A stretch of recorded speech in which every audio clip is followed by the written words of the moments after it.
every single textbook I made. Okay. Cool. Okay, so the Middle Ages, the period that we're looking at now is from about circa 950-1000 to about circa 1450-1500.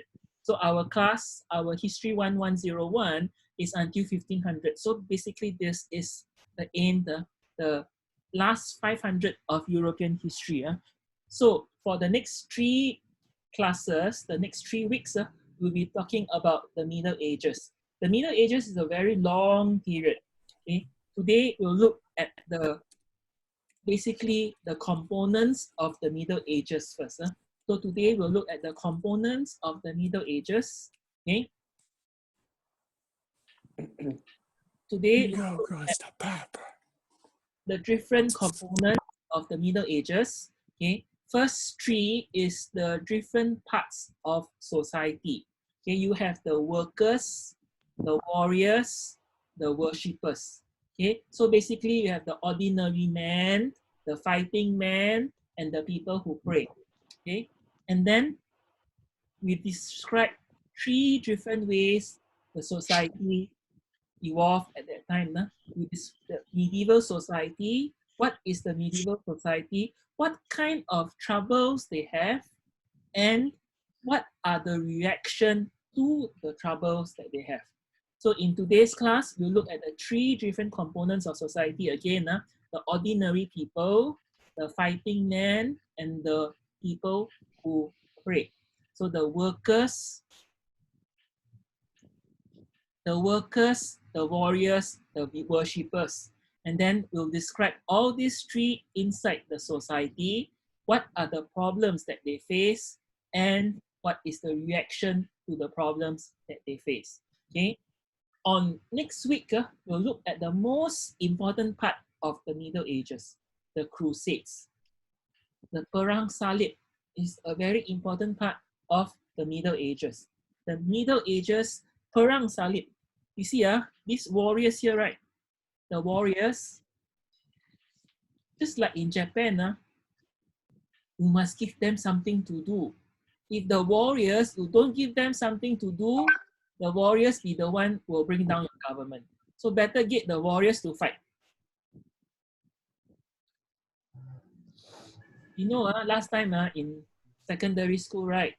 The people who give you a lot of trouble are the people, the paikias. Okay, the people who give you trouble. If you're a very smart headmaster, you will ask the warriors in secondary school to join taekwondo, Muay Thai, karate, so they can release their anger in those classes. Taekwondo lah, karate lah, anything lah. So the warriors will be the important component for the crusaders. So you send these warriors to go and fight in the Holy Land, so they will leave you less problem in the European society. That is 2. And the last component of the Middle Ages is the late Middle Ages, which is the start of the Renaissance. Okay, so we'll spend 3 weeks talking about the Middle Ages until the end of our class. And our last class, which is just 3 more weeks from today, will be our quiz. 3 more weeks? Yes, I know, it's very fast, right? Excuse me, what? 3 more weeks at the end of our class. We only have 6 more lessons, 5 excluding today. Okay, we'll try to hold on. We got like 5 more lessons before our finals, is it? Yes. Okay. For your final quiz, quiz 3, there will be 15 multiple choice questions. 15 multiple choice questions and only 2 topics. Okay, so what are the topics? The 2 topics are the Middle Ages. And hold on. Let me write down first. Let me get book. Middle Ages. No, it's fine. I can text the group. Middle Ages. Yes, please. Japan. So only in Japan. Topics, but remember the Middle Ages is very long. And for your finals, you just have to read. Sorry, not for the finals. For the quiz 3, the MCQ, the 15 questions, you will only be asked from your notes. So you just have to read your notes for your MCQs. My notes. I got notes. What? I got notes. Iman, Oh. surprising, yeah. Time to die. Okay, time to serve myself. Everything on the times that you print out your notes, that will be the So that's everything lah, sir. Print out. Why do you need to print out? You got iPad with all the note that you write. now don't have to print out already now because you don't have to go for a physical exam anymore. Exactly. Very good. Things are Yes. so we change with the times. Okay, so we get back to our class. So our class today is the Middle Ages, the last 500 years of European history. This last 500 years, you want to ask something, is it? Dior, was it Dior?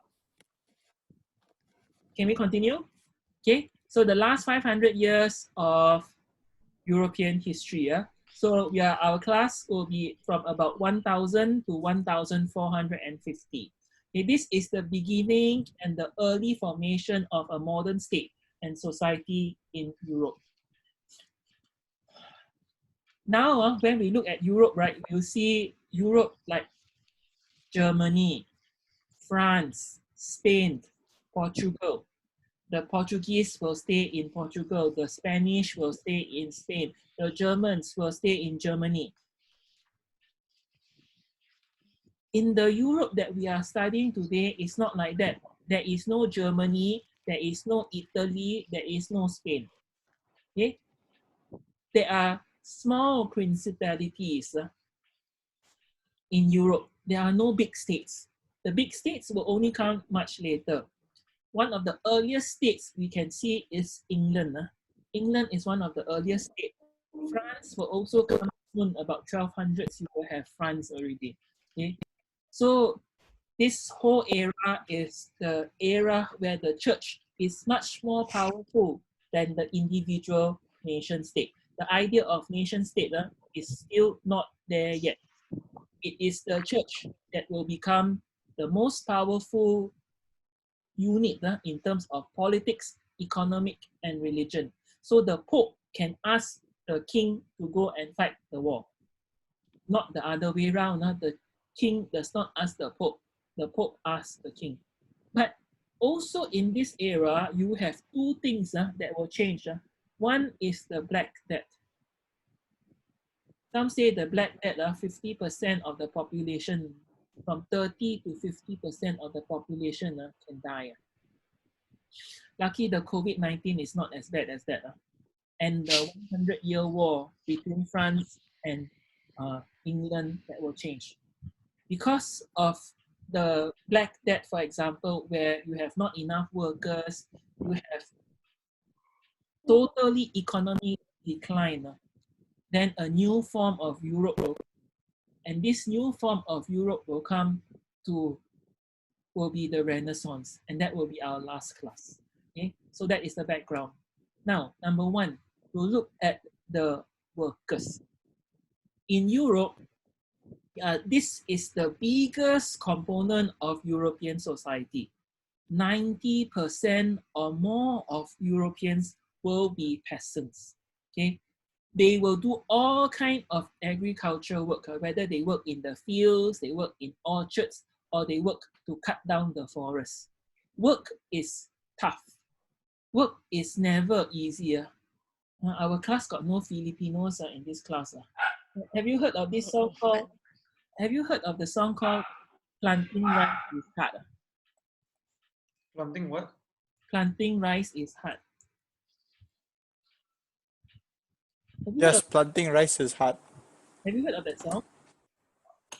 No, I have not. I've only planted rice. You have planted rice? Should we plant rice right now with COVID? Yes, Leon, let's go. Plant rice. Let's go. Let's go to Indonesia. I know a place. No, you can. There is a rice paddy in Bangsa, by the way. Oh yeah, kebun bangsa. Yeah. Yeah.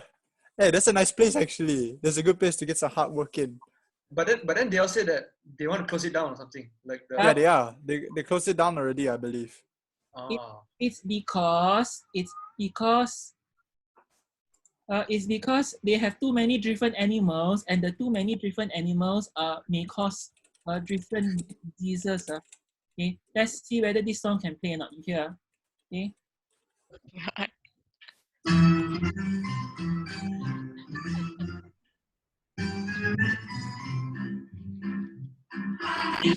It's never fun, and from morn till the setting sun, cannot stand and cannot rest for a little bit.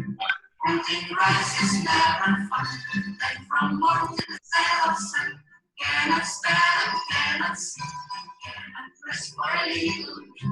Hunting rice is no fun, and from morn till the setting sun, cannot stand and cannot sit, cannot rest for a little bit. Hunting rice is no fun, and from morn till the setting sun, cannot stand and cannot sit, cannot rest for a little bit.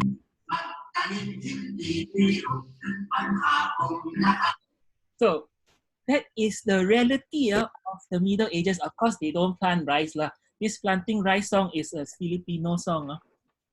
Okay, so work in the Middle Ages is very tough. Okay, it's like going to the gym. You sweat a lot. So you, Gym is fun, sir. so you really compared to going to the gym. The gym is what you do every day and you enjoy it. Planting rice is nice, but not all the time. But Gyms are closed. now this thing about work is sweat. But despite all this working, planting rice is definitely difficult. But do you know you only work two months a year? There is a Yeah. lot. Sorry, what? Planting rice is difficult, but you only work 2 months a year. You plant the rice and then you wait. Oh, you have to wait, right? Well, you have to wait. So just like the Middle Ages, okay, this how they work is that they work hard, but then they also have a lot of waiting time. So when they wait is when these workers will work for the feudal lord, okay, feudal lord of that area. And work is based on society. Now, one term you have to learn is that this word called serfs. Okay, serfs. When It's Christianity, their version of slave, if I'm right. yes, okay. How depressing. No, you have to understand. Christianity does not allow slavery. So in Rome and in Greece, in ancient Rome and in ancient Greece, you have slavery to do all the donkey stuff. But Christianity does not allow the enslavement of other Christians. So you need to find a new type of slaves. And these new type of slaves are called the serfs. The serfs means you tie the worker to the land. You bound by law and tradition these workers to the land. Okay, so the workers have to work the land for the Lord. Okay, and he has to pay either in terms of taxes or he pays in the terms of corvée labor. So for example, the Lord's house got not enough place, got not enough workers to carry water, so he has to go and carry water. They need to clean up the house, he has to go and clean the house. Okay, so the serfs are tied to the Lord. Okay, and in the Middle Ages, life is tough. Can you imagine? This is one of those examples of the Anglo-Saxons homes. Anglo-Saxons just means English. Okay, so the English homes, they live like this. They're very simple, thatch roofs, got no toilet in the house. Oh yeah, by the way, Middle Ages, Europeans don't like to shower. Oh, yeah. Okay. Okay? The Middle Ages, people do not shower. They can shower once every month once. It's hard to imagine that you can just shower 1 month once. Okay, but that is their life. Because access to water is not so easy as you think it is. And they drink a lot of alcohol instead of water, because access to water or alcohol in terms of wine or beer or whatever, in terms of you need water, right? So instead of drinking water, they drink wine and alcohol because it's hard to get water. So that is, you can imagine life in the Middle Ages. Okay, now, how did the workers work? You have to imagine there are no machineries. No machineries. The only way work is done is through using animals. You need to use animals to plow, to harvest. You need animals. And imagine how much of, if you plant rice using the water buffalo, right? How much of rice can you plant? And you do not have fertilizer. There is no commercial fertilizer. No, you know, what is used for fertilizer? Phosphate, right? Mm-hmm. Phosphate is used for fertilizer, but you do not have phosphate in the Middle Ages. So they use animal manure as fertilizer, which is now very, Which is not what? now it's very good because it's organic. Alright, cool. So they use manure as fertilizer. But without commercial fertilizer or chemical fertilizer, look at this. You have the land here, right? Out of 3 plots of land, only plot 1 and plot 2, plot 1 and plot 3 is used to plant. This is plot 2. Plot 2 is just left alone. Without fertilizers? No, because without fertilizer, there is a necessary to leave the land to fallow. That means this whole land will not be planted anything. You just let it be for one. So it's just there lah. It's just there for one planting season. So one planting Okay. season, you'll plant in two portions and then leave the other one. And then next planting season, you plant here, and you leave this empty. Because you need Alright. to let the land to recover its nutrient or not. What happens in America, in the Midwest, is when they plant over too much in the 1930s, all the land will become desert. So they have to leave the land to let it recover the land nutrients. Now, besides the agriculture workers, you have the urban workers. Urban workers are much more smaller, okay, because the towns during the Middle Ages are very small. This is the era that we look in. If we compare the same era to Southeast Asia, this is the era of Angkor. Okay? In Angkor, you have 1 million people. In Paris and in London, you have 100,000 people, the max. Okay? So when you compare the same era of Southeast Asia or East Asia, okay, if you compare Nara, you compare, actually I wanted to use Xi'an, but Xi'an is much earlier, okay, or Beijing, or Nanking, or whatever, the same era, the European cities are way much smaller. So in the European cities, you have the urban workers. The urban workers are like agricultural workers. They are also low tech.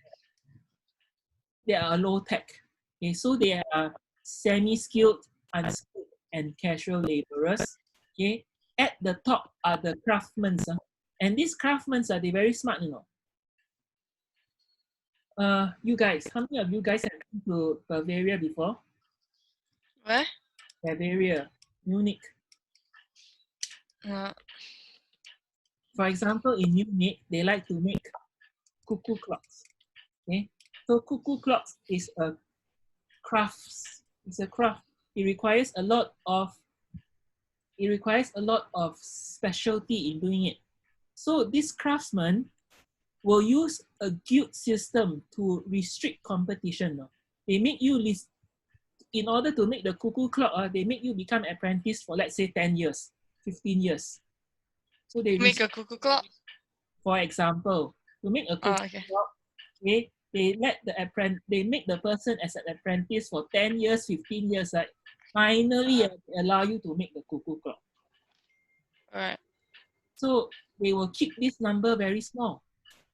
And in this era, because there are no mass education, most workers are the semi-skilled, unskilled, and casual laborers. At the same time, there are also a lot of marginal people with no job. Okay? These people of no job, they'll just wait. If there's a job, they do. If no job, then they just wait for food, and then they move from one place to another different place. Worse still, you just beg for food. Okay, let's watch this video.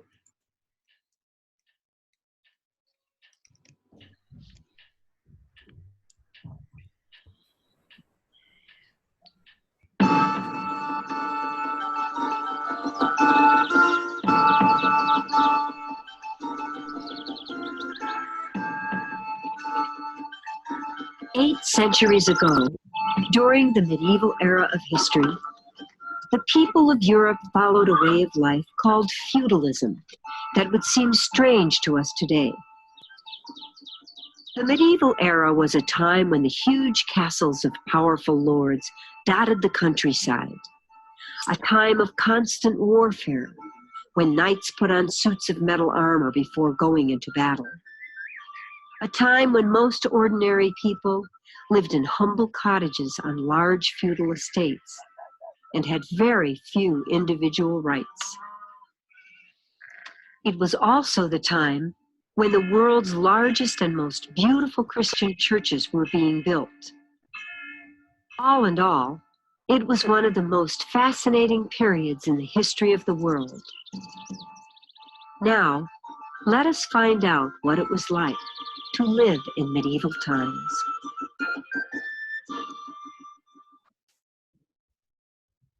Let me just stress again. We are looking at what? The serfs, right? Mhm. Our time period is when? What is our time period? Until 1600. About 1500s, right? Yeah. Yes. When do you think the serfs ended? The serfs what? When did the Europeans ended these serfs, this system of the serfs? A lot later. Okay, most of the serfs will have got their freedom by the 15, 17, 74. 15th century. They have got a lot of their their emancipation. Okay, after the Black Death, many of them have become they no longer need to serve their lords like they do. Okay, by about the 1400s, most of them have got their independence, their freedom. However, in some European countries, for example, in Russia, serfdom was not ended until the 19th century. So we are talking about the Middle Ages, right? But in Russia, the serfdom did not end until nearly the beginning, until 19th century, until 1860s to be precise. So it took such a long time to end this serfdom. Serfdom, like Zane said, is a form of slavery. Okay, so it is a form of slavery. Now, do you think so? We can find photographs of real serfs? I believe so because they're not slaves in a sense. Do you think so? We can use serfs? I actually, okay. Now, Yes, we can. look at this. This photograph is from National Geographic 1955. Can you imagine? This is 1950. I took this photograph from National Geographic in 1955. Okay, so Tibet is one of the last areas in the world that ended serfdom in 1959. What you see? Wait, Mr. Clarence? Yes. Hello. What's the actual difference between serfdom and slavery? Or is it? I know it's a type of slavery, Okay. but what's the actual Serf, the idea of serf is to tie the person to the land, to the feudal lord. Okay. Slavery, Slavery. slavery is almost the same but different in the sense that slavery ties you beyond just the land. So slavery is more harsh. Yes. Okay. But it's about the same. It's about the same. Not much of a difference. Okay.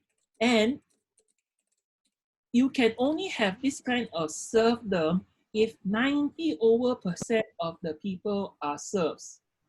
And only about 5-10% of them are nobility. Okay. This family, okay, this family is the Sarong family. They were one of the important nobles of Tibet in the 1930s.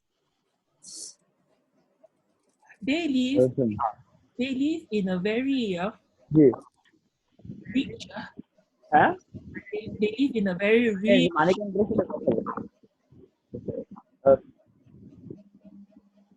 they live in a very rich environment where other people have to suffer. Do you know what is it? It's a form of pottery. Yes. What do you think it is? Let me double check. Let me zoom in. Let me just. It's a bowl. Anybody can guess what is this? Is it a bowl or is it something? Or is it a mota? Mortar and pestle. No, it's Yeah. this thing is put on top the head. It is so heavy that you put it on top the head, your eyes will gouge out. A form of torture. Yes. So serfdom is like slavery, in the sense that the lords are so powerful that they can even take the life of their serfs. And look at compare how they dress. This is how the nobility dress, and this is also the nobility, and this is how the serfs dress up. And they use the serfs like pack animals. Okay, this is 1950s. Okay. How many of you want to read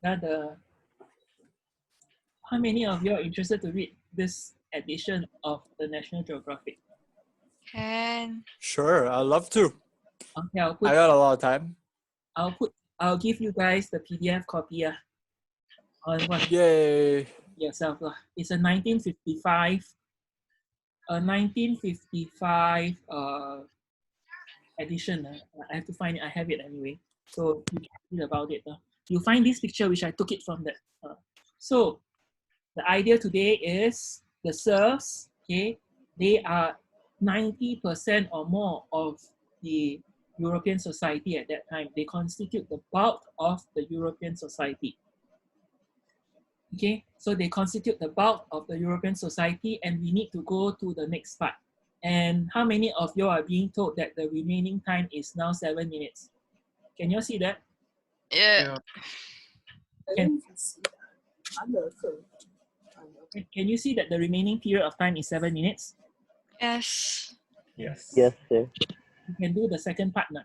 Okay, the second part is the warriors. Okay, now the warriors or the nobility is just about 2 or 3% of the total population. They are very small, but they control everything. The nobles will control the European society. They will control even the king. Okay, in this picture, do you know who's this guy? No. Not sure. Not Alfred. sure at all. This is King John of England. Okay, King John of England is surrounded by the nobles and the clerics, and he is forced to sign the Great Charter, the Magna Carta of 1215. Okay, in this image, it shows that the nobles are so powerful that they can force the king to sign this Great Charter so that the king cannot simply ask for money. You know, the English kings, when they are in trouble, they ask, can you give me money? So the nobles have to raise money for the king, right? Until the nobles got so fed up, they said, no, you cannot simply ask for money. You cannot simply raise taxes. Okay, so it is the Archbishop of Canterbury, together with the nobles, they forced the king to sign the Magna Carta, which is known as the Great Charter in English history, so that the king cannot simply ask money from the nobles. Okay? So the nobles, the warriors, they are only 2-3%, but they represent the height and the most important part of the European society. They are rich, they are powerful. Okay, there are important things that we need to learn about this terminology. One is the vassal. The vassal is the noble, the nobility, or the lord who owes his loyalty to the suzerain. The suzerain is the state ruler. The suzerain give the vassal the fifth. What? Fifth is the land and the village, or the area, the whole area is given to the vassal, so the vassal can collect the tax. This is very important. It might come out for your multiple choice question. What might come out exactly? This terminology, so don't get wrong. Okay. Hey, Can you- Mr. Clarence, can you like avoid putting in pictures and asking us what it is? Unless it's in the notes. Huh? I remember like last time for World Religion, you put in like a picture, and I swear I've never seen that before, and I'm like, where did you get that picture from? Avoid that, please. What was the picture that I put in World Religion? I put in the dove and I put in the cross, right? Yeah, I got wrong with that. Woo! No, I remember the the dove was terminologies fine. for what? The dove was fine. It's like one of the, I don't remember a lot, but yeah, one of them. Okay, the dove. Yeah, see, man, I got it wrong. The crucifix. Yeah, man. No, I don't think so. There's any pictures for MCQ. Don't have to worry. Yay! So can you explain the fifth again? The fifth, whatever it's called. Yeah, the suzerain is the king. Uh-huh. Okay, the Okay. vessel is the lord. The Yeah, the suzerain Lord. Okay. will give the vessel the land or the area where the vessel can rule. So the land and the area where the vessel can rule is known as the fief. Given to the vessel for them to rule. Yes. So the vessel is basically the boss of the whole area. So if the lord is the big boss of the whole area, he can collect the taxes, he can ask the serfs to do anything. If my house not God. clean, so ask the serfs come and paint my house. Okay. All right. So- Thank you. So any serf on the five, the vassal can like tax them, and then the suzerain will tax the vassals. Yes, correct. Okay. So much so that the king asked the nobility for so much of money that the nobility got fed up and tell King John in 1215, don't ask us money. If you ask us money, we have to approve it. Okay, things like that. So that is the Oh. first. So that's the first idea of the English Parliament coming about. Now, you guys have seen this picture, right? I'm sure. Maybe. No, I have not. This is the House of the Lords, okay, in the English Parliament. Do you know that in Malaysia, right? In Malaysia, the Yang di-Pertuan Agong has to go and open the Parliament, correct? The Yang di-Pertuan Agong has to go and open the Parliament. Have you seen that before? Every time the Parliament goes into session, the Yang di-Pertuan Agong has to open the Parliament. Okay. Can we stop now and then we'll restart again the Zoom because it's less than a minute? Okay. Okay. What do you think of my appropriate medieval time hat from the Conquistador? You look like a Japanese daimyo. Okay, never mind. Very nice. Okay. Now, okay, let's restart it again because it's almost up the time. Okay. Okay. Okay.